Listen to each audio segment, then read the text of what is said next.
So the Egyptians came to dread the Israelites and worked them ruthlessly. They made their lives bitter with hard labor and brick and mortar and with all kinds of work in the fields. In all their hard labor, the Egyptians used them ruthlessly.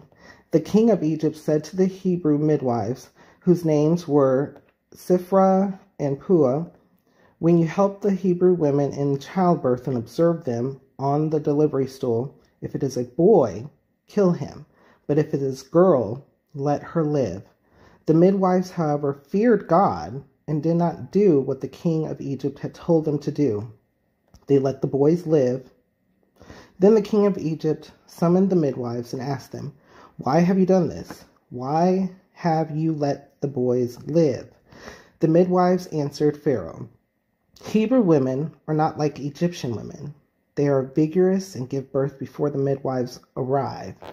So it looks like the midwives already created an excuse because they didn't want to, they were God-fearing. So even though they were in the land of Egypt, and at that time Egypt had many gods, including the Pharaoh who claimed himself as God, these midwives observed Israel, and they observed and they understood that there is a true God. And so they feared God.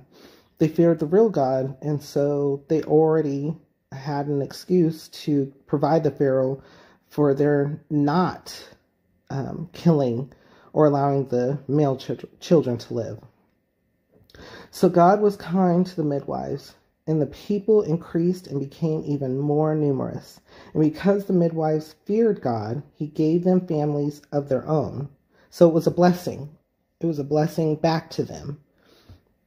Then Pharaoh gave this order to all his people: "Every boy that is born you must throw into the Nile, but let every girl live."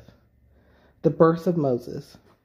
Now a man of the house of Levi married a Levite woman, and she became pregnant and gave birth to a son. When she saw that he was a fine child, she hid him for 3 months. But when she could hide him no longer, she got a papyrus basket for him and coated it with tar and pitch. Then she placed the child in it and put it among the reeds along the bank of the Nile. His sister stood at a distance to see what would happen to him.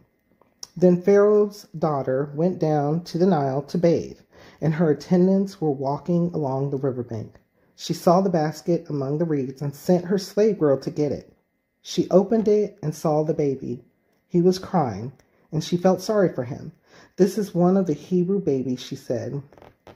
It must have been just a miserable time for the mother, for the sister, knowing that they were having to live in the conditions that they were having to live in Egypt at the time.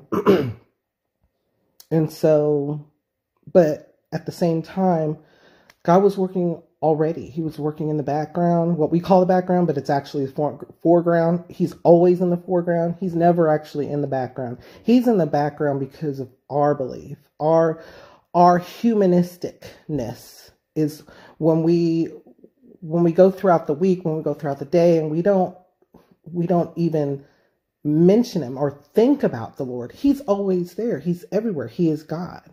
And so when it's something that speaks to me, because we should already know that God is with us. God is already doing things. We may not be able to see what's going on. We may be going through hurt and pain and shame, or even happiness. We could be going through happiness, but there's always more. There's always something better for us. And so it was unfortunate at the time, but this is just, again, additional information, the living word, the truth that we're getting to understand here.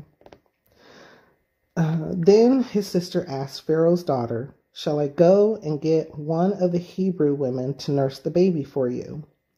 "Yes, go," she answered, and the girl went and got the baby's mother. Now, this was the sister. His sister was watching, and so when the Pharaoh's daughter pulled the basket out, saw that it was a baby. The sister kind of, you could say maybe she acted like she didn't know what was going on, or she was just, minding her own business, and she heard, a baby crying too. But it was very interesting because this allowed the sister, his sister, who she didn't even have to say that, oh no, I'm his sister, to provide to her mother, even to have her mother, his mother, and her mother provide for this baby, and not be afraid and not be scared that they would have to put the male child to death. So again, the Pharaoh's daughter said, yes, go, she answered. And the girl went and got the baby's mother. Pharaoh's daughter said to her, take this baby and nurse him for me, and I will pay you. So the woman took the baby and nursed him. That's amazing. These were hard times. They were basically slaves at this point. And so not only did the mother unwillingly give up the baby at first, but she received a blessing back because she was doing exactly what she needed to do. It was all in the plan.